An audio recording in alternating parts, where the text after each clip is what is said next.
Good evening, everyone, and welcome to Fat and Black Connection Podmas, Fat and Black Connection's Podmas Night 11.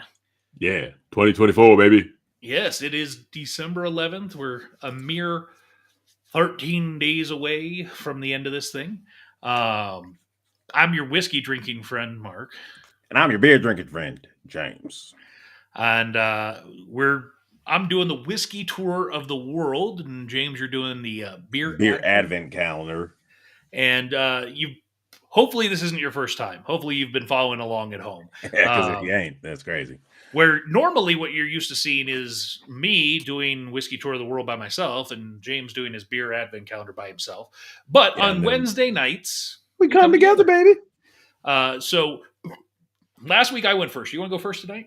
I would love to go first tonight. All right, then I'm gonna let you take the stage. All right. Well, ladies and gentlemen, we are back with day 11. Sorry, pointing. All right. So, real quick, just to recap, we do this every night. So, Beast. All right, hold on. Actually, wait. Let me do that. Nope, not that one. Sorry. There we go. That's the one. This is good pod right here. Yeah, that's Beast of Both Worlds. That was, and then there was night 2, the original Dales.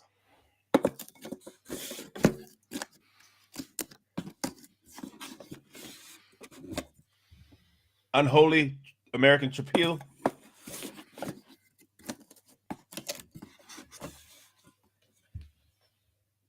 Sun City.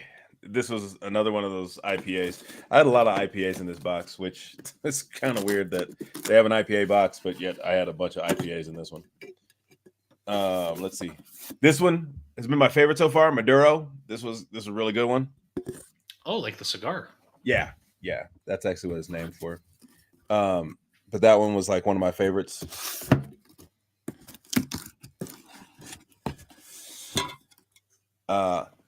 Headhunters. This was another IPA. Then we got into the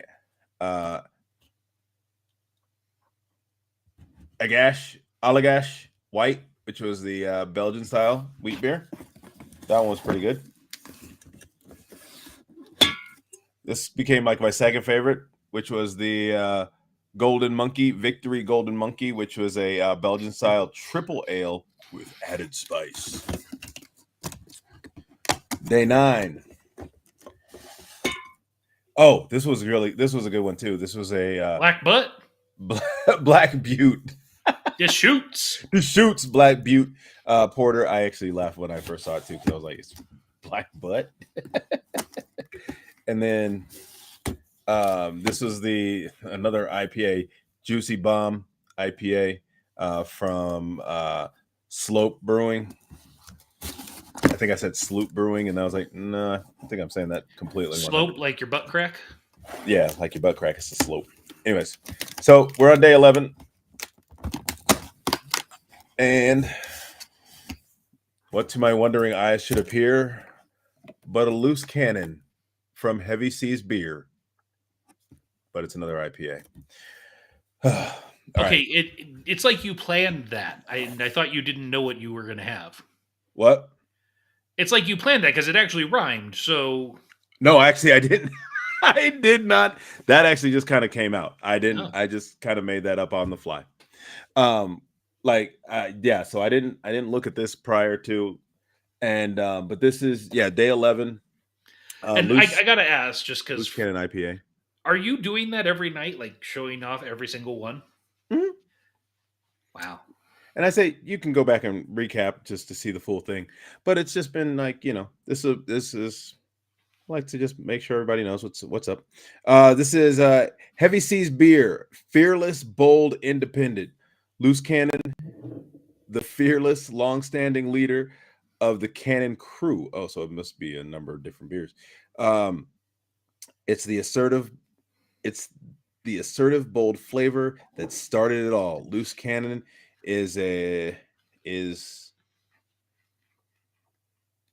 don't know that word. opulently. I've never actually seen that word spelled out before. Opulently hopped 3 times. Oh boy. In the brewing process, aromatic with floral notes. It's an amazing balanced American IPA. Um, Puerto Rico, protect the environment, do not litter. Is this from Puerto Rico?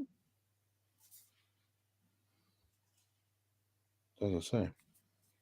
I'm guessing it might be because oh no, actually, here it is. Visit Heavy Seas. Go to hsbeer.com for hours, tour, brewery swag, and more. Heavy Seas beer, Baltimore, Maryland. I don't know why it has Puerto Rico on here. Maybe they're from Puerto Rico or something. But anyways, let's crack this baby open.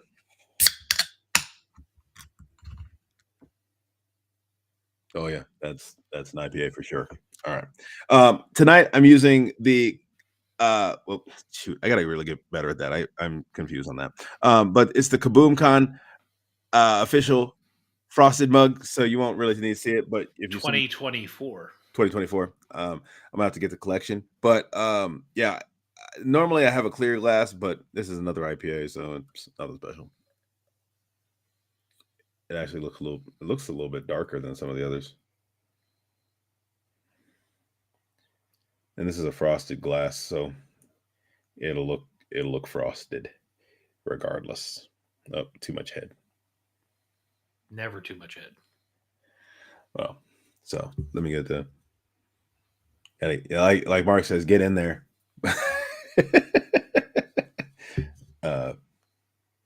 Actually, it does have a very kind of a it does have those floral notes. I can smell that. It's not just like straight up hops. It's got it's very aromatic for sure. Let's take a little sip here.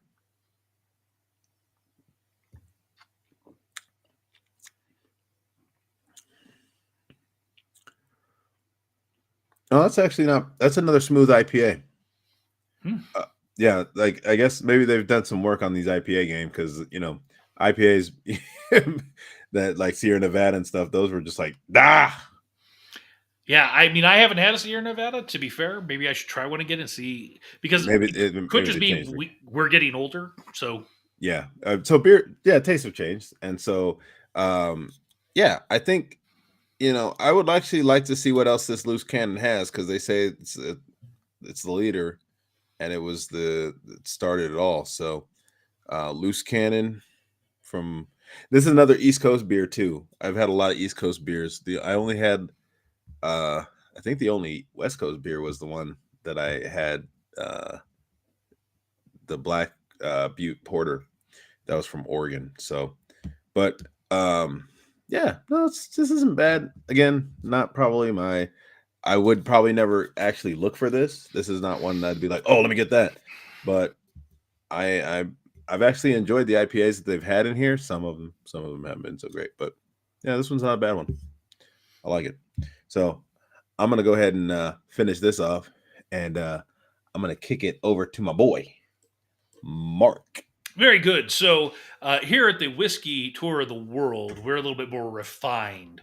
We're a little more highfalutin, if you will.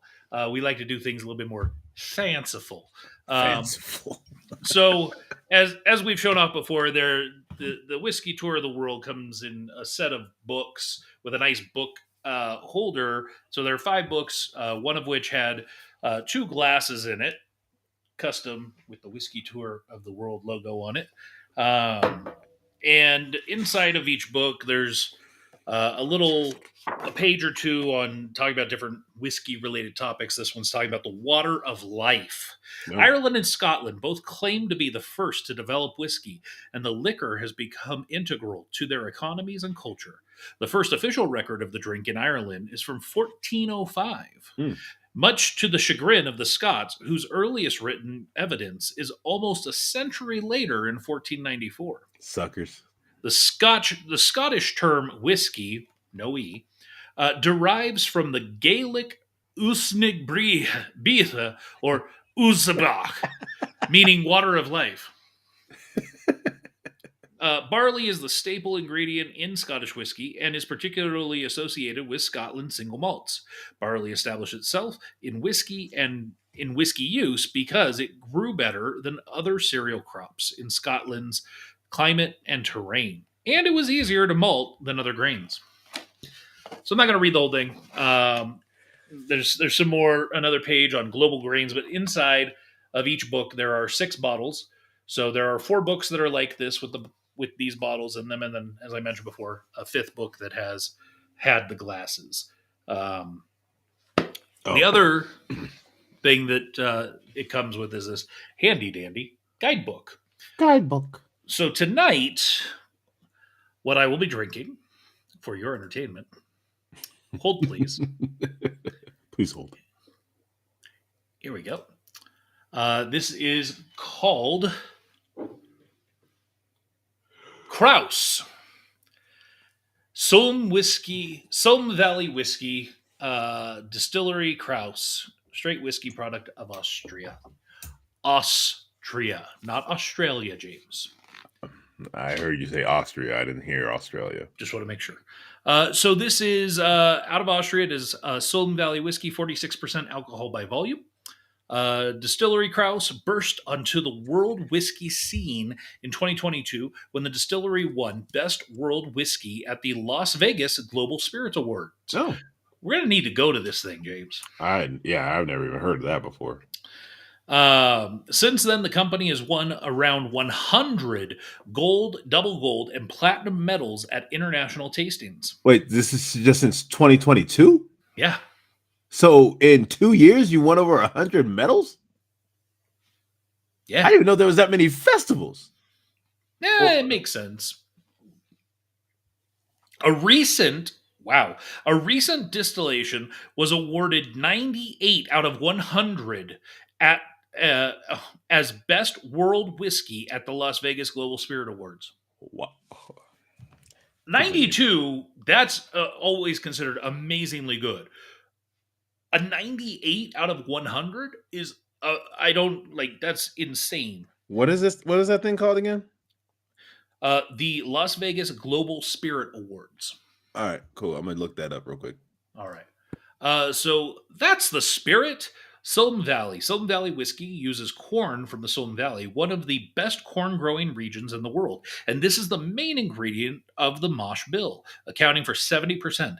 The maize is a very old variety that has not been hybridized or genetically modified.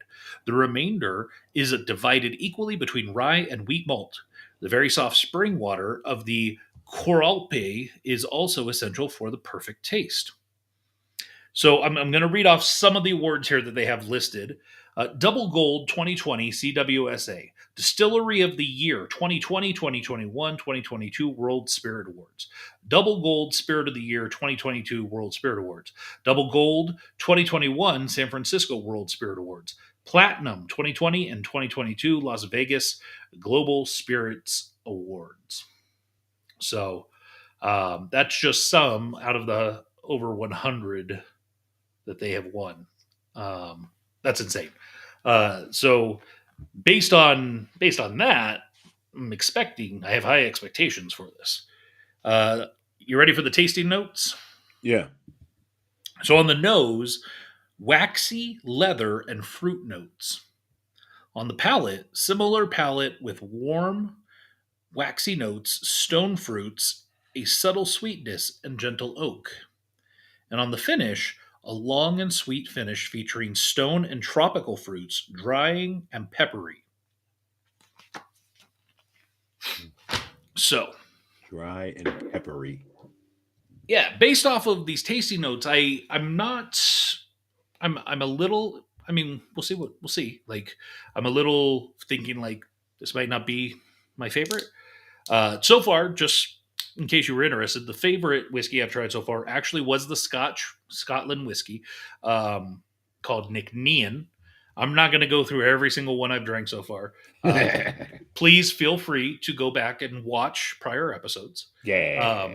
So this is Sulm Valley Whiskey, Distillery Krauss, straight whiskey, product of Austria, 46% alcohol by volume, 50 milliliters, which is approximately a double shot, aged not less than 36 months. Oh wow. So smelling out of the bottle, it's very fragrant, almost perfumey. Oh. It's got almost a bitterness to the smell. So I'm gonna pour it into the glass, let it open up. I'm gonna pour about a little over half of the bottle because I want to get a good amount here, but I do want to save some for later. And as James Wish I could save beer for later. as James already mentioned, we're gonna let it open up. But when we go to smell it, we really want to get in there. Oh, it's got a little bitterness. It's it's a subtle smell. It's not like a harsh smell, but there is Oh, a bitterness and a very alcohol. Like when you think of like opening a bottle of rubbing alcohol, yeah. there's a bit there. Oh, really?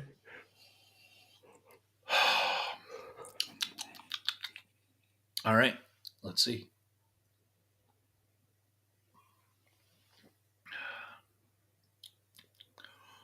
Oh, there is a lot going on there. This is what I would call a whole mouth feel. Yeah. Um, just from a very little sip, I got everything from the front to the back, up into my sinuses and down my throat. All right. I have not experienced that on any other whiskey so far. Um, I definitely am picking up leather, a little bit of wax. Um, the oak is there definitely on the finish of the palate. Um, and I do get a little bit peppery. I'm not picking up the stone fruit or even tropical fruits for that matter.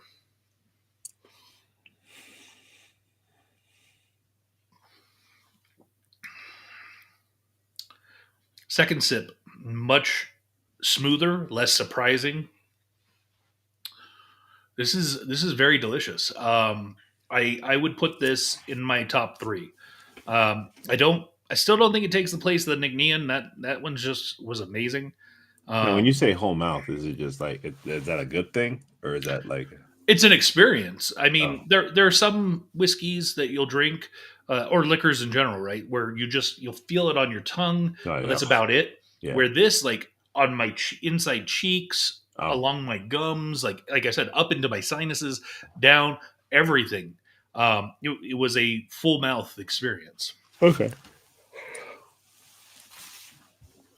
and that could be a bad thing if it didn't taste good. right that's what I'm saying. So this is actually a good streak because last night was one of my top ones, and that was the Indri Indian whiskey. So from India. From Um, India. so I would definitely say if you ever come across a bottle of Sulm Valley Whiskey by Distillery Krauss, check it out. I very much I like this one. I could see getting a bottle of it at some point to share. Um, Hey, but real quick, just so you know, I did find I looked it up. Um, the Las Vegas Global Spirit Awards. It actually happened in September. mhm. It was the 23rd and 25th. I'm trying to see when the next one is. But as far as this goes, I don't see it talks about entry for actual entering alcohol, your um alcohol, but it doesn't have anything that I don't see anything for So you're thinking it might just going be a food. competition and people don't actually get to go to it? It might be because, but I'm gonna continue to look it up and see if I can't find any more Yeah. information out for you. Well, it's been another fun night here on 2024 Podmas. We'll be back tomorrow night, uh, probably separately. Back to me at 8, you at 8:15. You'll be Boom! doing your 12th beer in that box, My 12th beer of the box. and I'll be on my last bottle of this book. Little sneaky peek into what I'm doing tomorrow. This is Pokino, a product of New Zealand, single Oh, malt. So, and New actually, hold on. Zealand. Yeah. So, and I didn't ask, and I don't know if you saw. So, before we go, do you think whiskey for Austria is with an E or no E? Uh, from Austria, Mhm. um, with an E. You are correct. Yeah. All right. Well, hope you're enjoying our pod misses this year. And we'll be back tomorrow night with some more. See you real soon.